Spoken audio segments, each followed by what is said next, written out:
Assalamualaikum dan salam sejahtera.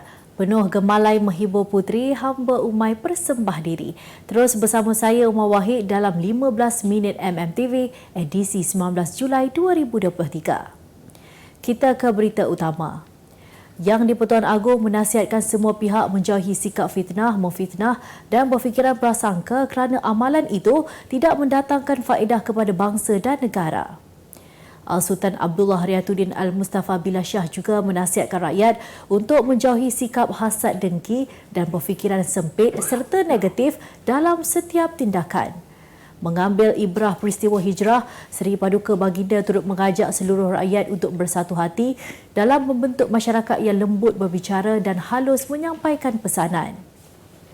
Titah Al-Sultan Abdullah, kesatuan dan perpaduan tanpa mengira latar belakang agama, bangsa dan adat resam perlu diterjemahkan oleh rakyat Malaysia sejajar semangat dan ruh hijrah demi membangunkan negara pertiwi ini. Dalam masa sama, Al-Sultan Abdullah amat menghargai usaha kerajaan menggerakkan agenda Malaysia Madani bagi membentuk masyarakat menghayati nilai ihsan dan mendukung prinsip keadilan serta semangat toleransi. Bekas Ketua Pengarah Institut Kefahaman Islam Malaysia IKIM Kuala Lumpur, Datuk Dr. Abdul Monir Yaakob dinobatkan sebagai tokoh Ma'al Hijrah bagi peringkat kebangsaan 2023 1445 Hijrah. Majlis penyampaian hadiah dan CJ penghargaan kepada tokoh Ma'al Hijrah disampaikan oleh Yang di-Pertuan Agong Al-Sultan Abdullah Riayatuddin Al-Mustafa Billah Shah disaksikan oleh Perdana Menteri Datuk Seri Anwar Ibrahim dan Menteri di Jabatan Perdana Menteri Hal Ehwal Agama Datuk Dr. Muhammad Naim Mokhtar.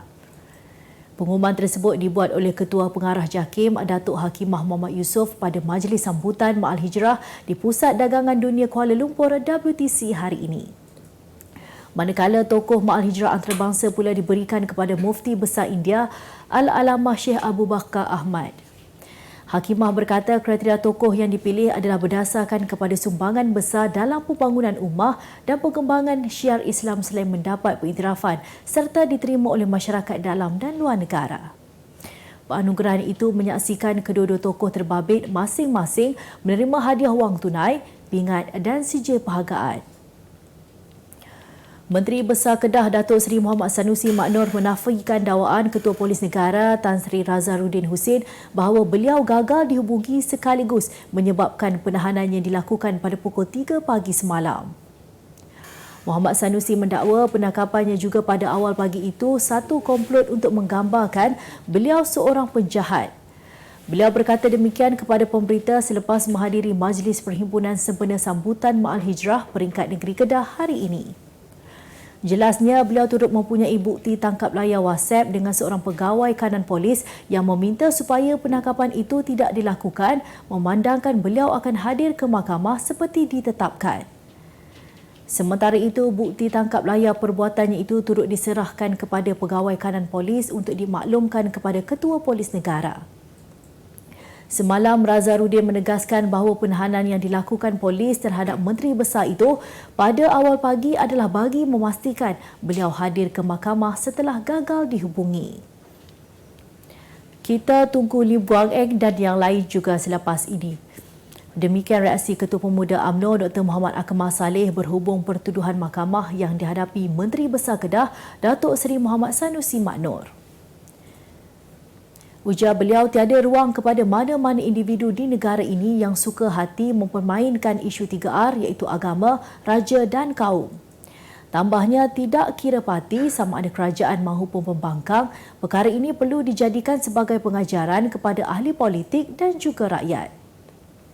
Sebelum ini, Polis Diraja Malaysia PDRM mengesahkan menerima beberapa laporan berhubung kenyataan Guang Eng yang dipercayai menyentuh isu 3R kerana membuat kenyataan gelombang hijau PAS bakal memusnahkan tokong dan menafikan hak agama di Pulau Pinang. Utusan Malaysia dan Cosmo melancarkan satu lagi produk terbaru. Apa yang ada dalam Iklanega? Ia adalah platform yang tepat dan efektif untuk mengiklan antaranya pelbagai jenis notis, cautan kosong, hartanah, tender, kenderaan, mencari wali atau waris dan pelbagai lagi. Apa yang anda cari? Semuanya ada di sini. 2 dalam 1. layari iklaneka.utusan.com.my. Kita kembali lagi. Ketua Pembangkang Datuk Seri Hamzah Zainuddin mempersoalkan tindakan polis menahan Menteri Besar Kedah Muhammad Sanusi Maknor pada jam 3 pagi atas alasan tidak menjawab panggilan telefon. Dalam video yang dibuat naik di laman Facebooknya, Hamzah menganggap keadaan itu tidak seharusnya berlaku memandangkan Menteri Besar Kedah itu sentiasa ditemani pengawal peribadi yang juga merupakan anggota polis. Beliau yang juga bekas Menteri Dalam Negeri KDN menjelaskan jawapan yang menyatakan pihak polis tidak dapat menghubungi Muhammad Sanusi itu juga aneh memandangkan polis boleh menghubungi pegawai peribadi tersebut. Mengulas lanjut, Hamzah turut mendakwa wujud tangan gaib yang mengarahkan penangkapan Sanusi pada awal pagi semalam selain mahu memalukan pemimpin tertinggi Perikatan Nasional. Punca kematian 3 orang termasuk seorang wanita warga Myanmar di hentian rehat Yong Peng malam semalam disahkan kerana tidur terlalu lama dengan penghawa dingin kereta. Pemangku Ketua Polis Daerah Batu Pahat, Superintenden Syarul Anwar Musyadat Abdullah Sani berkata, hasil siasatan awal kejadian pada pukul 9.59 malam itu mendapati ketiga-tiga mangsa dalam perjalanan dari Genting Highland menuju ke Taman Air Biru Pasir Gudang. Ujarnya kesemua mangsa merupakan warga Myanmar dan kereta produk Alza yang digunakan dipinjam dari seorang rakan di Johor Bahru. Menurutnya lagi, orang awam terpaksa memecahkan cermin tingkap di bahagian pemandu berikutan mangsa tidak memberikan sebarang tindak balas. Selepas pemeriksaan dilakukan oleh pasukan perubatan, mendapati ketiga-tiga mangsa disahkan meninggal dunia di lokasi kejadian dan dirujuk ke Hospital Sultanah Nora Ismail Batu Pahat untuk proses bedah siasat. Kita beralih ke berita luar negara. Seorang wanita membuat keputusan untuk tetap berkahwin dengan kekasihnya walaupun lelaki terbabit menikam dirinya sebanyak 16 kali sebelum ini. Ika Wahyu Lestari, 23 tahun berkata dia merasakan kekasihnya Fika Andrian tidak berniat untuk membunuh dirinya dan menjelaskan kejadian itu berlaku disebabkan berlaku pertengkaran antara mereka. Malah Ika juga menolak dakwaan pergaduhan itu terjadi kerana dia meminta wang daripada Andrian untuk menggugurkan kandungannya. Dia juga menjelaskan luka tikaman itu telah sembuh dan mahu menarik semula laporan polis agar kekasihnya dapat dibebaskan. Jelasnya kedua pihak keluarga sudah berdamai dan mereka merancang untuk melangsungkan perkahwinan tidak lama lagi. Pencarian puluhan ribu orang yang dilaporkan hilang di Mexico sejak beberapa dekad lalu mula berhasil apabila pihak berkuasa menemukan 24 kubur tidak bertanda di negeri Tamaulipas. Dianggarkan sebanyak 22 mayat ditemukan dalam 11 kebun di Reynosa, iaitu sebuah bandar berhampiran sempadan dengan Amerika Syarikat. Jurucakap Keselamatan Tamaulipas, Josh Kula berkata, kebanyakan tulang yang ditemukan tertanam dalam kubur itu antara 10 hingga 14 bulan yang lalu. Tamaulipas adalah lokasi kerap berlaku perbalahan antara kumpulan jenayah terancang yang bergelut dengan laluan pengedaran dadah. Pada Mac lalu, 4 rakyat Amerika Syarikat dipercayai diculik oleh kumpulan pengedar dadah di bandar Matamoros. Kemas kini pengetahuan anda tentang isu ekonomi dan pasaran. Merangkumi sektor hartanah, perniagaan, keuangan, komoditi, IKS, halal niaga dan dunia korporat. Sentiasa ikuti perkembangan ekonomi semasa di dalam dan luar negara.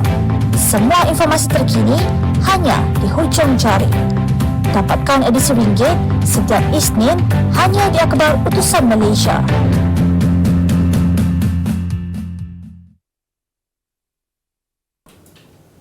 Segmen halal niaga minggu ini. Beroperasi lebih daripada 10 tahun, restoran Uchiya Mazia Soba menghidangkan mazia soba yang merupakan campuran mi yang jarang dihidangkan oleh mana-mana restoran makanan Jepun di negara ini. Dan juga apa special dekat sini adalah mazia soba, dan juga kita ada pelbagai jenis makanan Jepun yang lain. Dan juga buat masa sekarang ni kita fokuskan kepada beef dan chicken lah. So kita mana kita ada dua, mazia soba, beef dan chicken. Buat masa sekarang kita just fokus dengan itu dulu. Maybe soon akan datang kita akan pelbagaikan jenis mazia soba kita lagi. Menurut Chef Eksekutif Ucia Mazir Soba, Muhammad Zahri Abdul, mazir soba yang mereka sajikan adalah berbeza daripada restoran Jepun yang lain kerana mereka hanya menggunakan mi buatan tangan dan halal untuk dinikmati pengunjung. Saya lihat di luar sana, Japanese restoran kebanyakannya adalah non-halal. Dan kita mendapat inspirasi, why not kita keluarkan yang halal mazir soba, kan? Ada juga Japanese restoran yang lain yang mengeluarkan mazir soba. Tapi bagi Ucia, apa yang kita pentingkan adalah kita punya kualiti noodle kita. So kita menggunakan udon noodle, handmade udon noodle kat sini. Menawarkan lebih daripada 10 hidangan mazir soba, restoran ini menjanjikan kelainan buat penggemar makanan autentik Jepun kerana tekstur kenyal mazir soba itu berbeza berbanding ramen. Kerajaan disaran membantu majikan terutamanya perusahaan mikro, kecil dan sederhana PMKS sebagai usaha menangani isu miskin selepas bersara susulan Malaysia bakal menjadi negara tua menjelang 2030 nanti.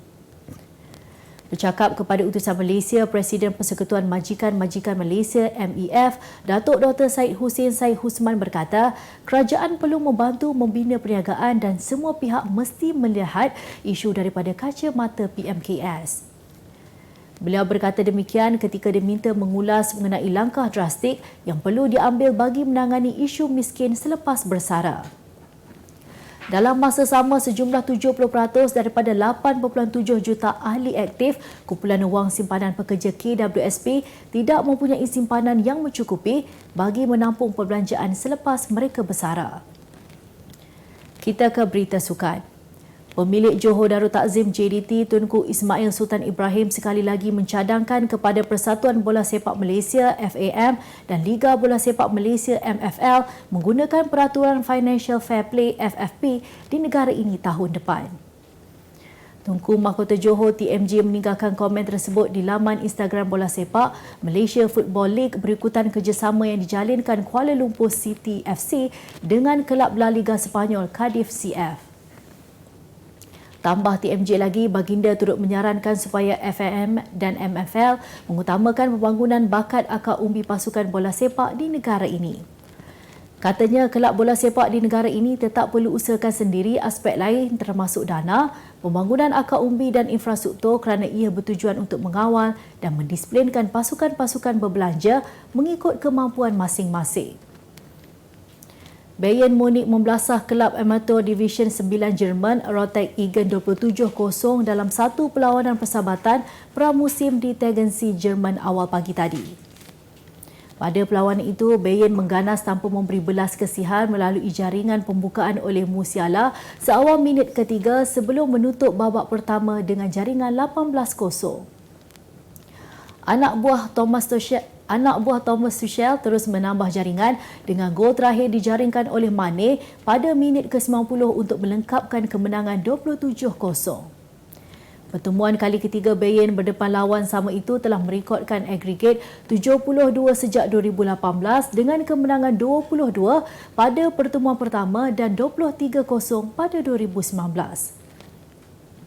Sebagai penutup 15 minit MMTV hari ini, saksikan laporan cuaca esok Khamis 20 Julai 2023. Jangan lupa dapatkan akhbar utusan Malaysia dan Kosmo untuk berita-berita terkini dan menyeluruh. Saya mewakili warga kerja MMTV mengucapkan selamat menyambut awal Muharram. Sekian sahaja daripada saya, Umar Wahid. Assalamualaikum dan jumpa lagi.